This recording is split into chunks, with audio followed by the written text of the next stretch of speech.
بسم اللہ الرحمن الرحیم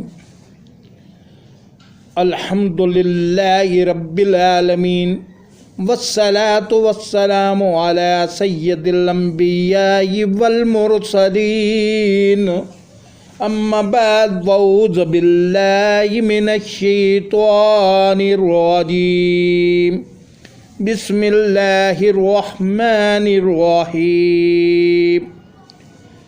ایک دفعہ کا ذکر ہے کہ ایک عربی نے بارگاہ رسالت صلی اللہ علیہ وسلم میں حاضر ہو کر ایک ننھا منا پیارا سا ہرنی کا بچہ نظر کیا۔ اتنے میں شہزادہ حسن رضی اللہ عنہ حاضر خدمت ہوئے۔ یہ ابھی مدنی منع تھے۔ ہرنی کا بچہ اٹھا کر لے گئے۔ جب ان کے چھوٹے بھائی شہزادہ حسین رضی اللہ عنہ نے دیکھا تو پوچھا بھیا کہاں سے لائے؟ کہہ دیا نانا جان صلی اللہ علیہ وسلم نے دیا ہے، لہذا آپ بھی حاضر ہوئے اور ہرنی کا بچہ طلب کیا۔ بہت کچھ بہلایا مگر نہ مانے۔ قریب تھا کہ شہزادہ حسین رو پڑے۔ اتنے میں ایک ہرنی اپنے ساتھ اپنا ننھا منا ہرنی کا بچہ لے کر بارگاہ رسالت صلی اللہ علیہ وسلم میں حاضر ہوئی اور عرض کیا یا رسول اللہ صلی اللہ علیہ وسلم، میرا ایک بچہ اس عربی کے ذریعے آ گیا اور دوسرا بے حکم خداوندی عز و جل میں خود لے کر حاضر ہوئی ہوں کہ شہزادہ حسین رضی اللہ عنہ اس کو مانگ رہے تھے۔ اگر وہ رو پڑے تو فرشتگان عرش کے دل ہل جاتے۔ خدائے رحمان عز و جل کی شان بے نیازی کے قربان۔ ایک طرف تو نواسائے رسول جگر گوشہ بطول چمن مرتضیٰ کے جنتی پھول شہزادہ حسین رضی اللہ عنہ کا معمولی سا رنجیدہ ملول ہونا بھی قبول نہیں، اور دوسری طرف اسی شہزادہ گرامی کا غریب الوطنی کے عالم میں میدان کربلا میں پیاسا گلا کاٹا جاتا ہے۔ رزم کا میدان بنائے ہیں، جلوہ گائے حسن و عشق کربلا میں ہو رہا ہے امتحان اہل بیت۔ کربلا میں ہو رہا ہے امتحان اہل بیت۔ حضرت سیدنا عبداللہ ابن عباس رضی اللہ عنہ فرماتے ہیں سرکار مدینہ صلی اللہ علیہ وسلم با نماز فجر صحابہ کرام علیہ رضوان کی طرف چہرہ انور کر لیا کرتے۔ سرکار صلی اللہ علیہ وسلم کے چہرہ پر انوار کے حسن و جمال کا یہ حال تھا کہ اگر کوئی غمگین دیکھ لیتا تو اس کے غم غلط ہو جاتے۔ ایک دن نماز فجر کے بعد خلاف معمول رخ انور صحابہ کرام علیہ رضوان کی طرف نہ کیا بلکہ حضرت مولا علی کرم اللہ وجہ الکریم کو ساتھ لے کر مسجد شریف سے تشریف لے گئے۔ سیدۃ النساء فاطمہ الزہرا رضی اللہ عنہا کے مبارک مکان کے دروازے پر پہنچ کر حضرت مولا علی کرم اللہ وجہ الکریم سے فرمایا علی کرم اللہ وجہ دروازے پر کھڑے رہنا، کسی کو اندر مت آنے دینا، کیونکہ حسین رضی اللہ عنہ کی ولادت ہوئی ہے، آسمان سے ملائکہ کا نزول ہو رہا ہے، وہ سب مبارکباد دینے آ رہے ہیں۔ یہ فرما کر سرکار صلی اللہ علیہ وسلم اندر تشریف لے گئے۔ حضرت سیدنا صدیق اکبر رضی اللہ عنہ سے نہ رہا گیا، وہ بھی پیچھے پیچھے آ گئے۔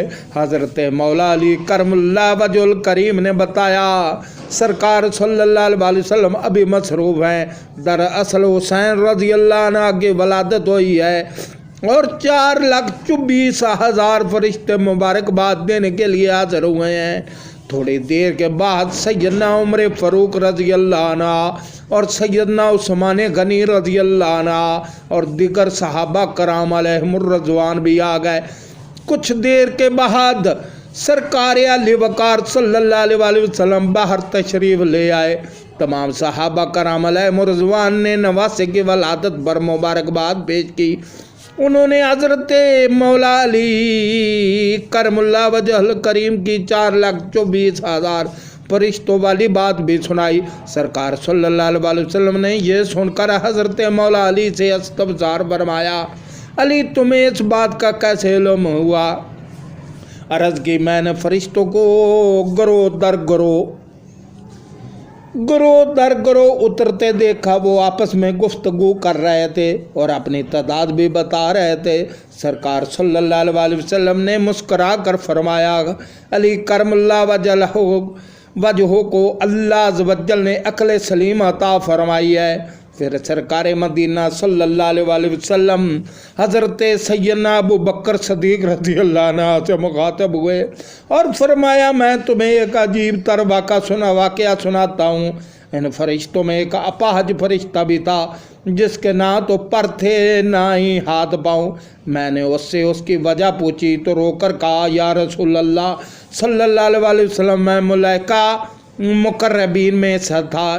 ایک دن آسمان کا دروازہ کھلا پایا تو میں نے زمین پر جھانکا، مجھے ایک بے دست و پا شخص نظر آیا۔ میں نے اسے دیکھ کر کہا، اس شخص کی زندگی ہے کیا؟ سروکار، اس کے لیے تو مر جانا ہی بہتر ہے۔ بس پھر کیا ہوا، مجھ پر اللہ عز و جل کا عتاب نازل ہو گیا، پر جل گئے، ہاتھ پاؤں کٹ گئے، اوندھے منہ زمین پر گر پڑا اور ایک جزیرے میں 700 سال تک پڑا رہا۔ ولادت حسین رضی اللہ عنہ پر فرشتے مبارکباد دینے جا رہے تھے، مجھے انہوں نے پہچان لیا اور آپ صلی اللہ علیہ وسلم کی بارگاہ تک لے آئے تاکہ حرمت حسین کا صدقہ آپ صلی اللہ علیہ وسلم میری سفارش فرمائیں۔ آپ صلی اللہ علیہ وسلم کی دعا پر یقین اللہ عز و جل مجھے معاف فرما دے گا۔ گفتگو جاری رکھتے ہوئے سرکار مدینہ صلی اللہ علیہ وسلم نے فرمایا کہ میں نے اس فرشتے کے لیے دعا مانگی تو جبرائیل علیہ السلام نے حاضر ہو کر عرض کی، اللہ عز و جل نے آپ کی دعا قبول فرما لی ہے۔ حسین رضی اللہ عنہ سے لپٹی ہوئی چادر فرشتے کے وجود سے لگائیے۔ میں نے ایسے ہی کیا تو وہ تندرست ہو کر پہلی حالت پر آ گیا۔ اچانک اس نے رونا شروع کر دیا۔ میں نے رونے کی وجہ پوچھی تو بتایا، حسین رضی اللہ عنہ کے لیے روتا ہوں کیونکہ زمین والوں کے شر و فساد سے وہ شہید ہو جائیں گے۔ میں نے پوچھا، اسے کون شہید کرے گا؟ عرض کی، آقا صلی اللہ علیہ وسلم جبرائیل علیہ السلام سے دریافت فرمائیے۔ میں نے جبرائیل علیہ السلام سے استفسار کیا، اسے کیسے پتہ چلا؟ جبرائیل علیہ السلام نے عرض کی، ولادت حسین رضی اللہ عنہ سے 1000 سال قبل اللہ عز و جل نے اس فرشتے کو صرف اس لیے پیدا فرمایا تھا کہ شہادت حسین رضی اللہ عنہ کے بعد یہ ان کے مزار پر پہرا دیا کرے گا۔ سرکار صلی اللہ علیہ وسلم نے فرمایا کہ پھر تمام فرشتے آسمان کی طرف پرواز کر گئے۔ صدق اللہ العظیم وما علینا الا البلاغ المبین۔ السلام علیکم ورحمۃ اللہ وبرکاتہ۔